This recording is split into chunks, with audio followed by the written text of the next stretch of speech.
Hello nursing aspirants, I hope आप सब ठीक होंगे और welcome to my channel nursing classes by Jaspreet. आज मैं आपके लिए लेकर आई हूँ इंट्राक्रेनियल प्रेशर के ऊपर एक ऐसी वीडियो जो आपको जानना बहुत ज़रूरी है, क्योंकि जो इंट्राक्रेनियल प्रेशर के बारे में कुछ पॉइंट्स ऐसे हैं जो कि कॉम्पिटिटिव के एग्ज़ाम के बिहाफ़ से बहुत इम्पोर्टेंट है।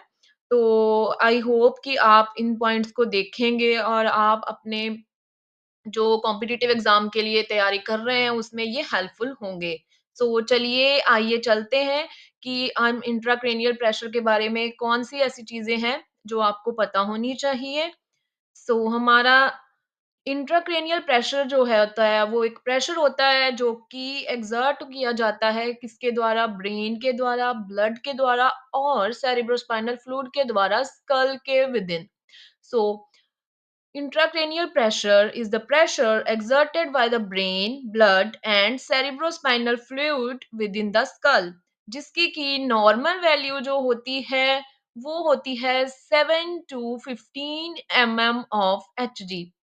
सो इंट्राक्रेनियल प्रेशर है जो पेशेंट में जो नॉर्मल देखा जाता है वो होता है 7 टू 15 mm ऑफ Hg। अगर इससे ज्यादा बढ़ जाता है तो जो है वो पेशेंट में क्या है, फर्दर प्रॉब्लम्स आती हैं, जैसे कि कॉन्शियस लेवल अल्टर हो जाता है। तो इसी के ऊपर मैंने ये वीडियो बनाई है कि हमें पता चले जब हम पेशेंट की असेसमेंट कर रहे होते हैं, न्यूरोलॉजिकल असेसमेंट परफॉर्म कर रहे होते हैं, whenever we are performing the assessment of the patient, तो हमें इंट्राक्रेनियल प्रेशर के बारे में, अर्ली साइंस के बारे में और उसके लेट साइंस के बारे में जो है वो पता होना चाहिए।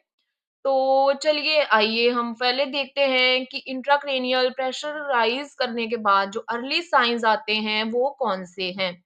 So early signs of raised intracranial pressure, चलिए आइए देखते हैं।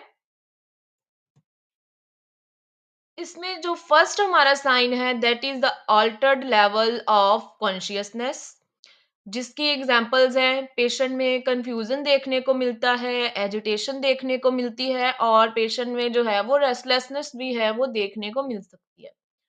सेकंड जो है that is decrease Glasgow coma scale. जो ग्लासगो कोमा स्केल है उसमें चेंजेस आते हैं पेशेंट में है, जैसे ही वो न्यूरोलॉजिकल असेसमेंट के ड्यूरिंग हम परफॉर्म करते हैं तो उसमें भी क्या है, चेंजेस आ सकते हैं। ग्लासगो कोमा स्केल जो है वो कम होगा पेशेंट का। अगर 9 से कम आ रहा है तो इट मीन इंडिकेट कि पेशेंट में जो क्या है वो काफ़ी सीरियस कॉम्प्लिकेशंस आ रहे हैं और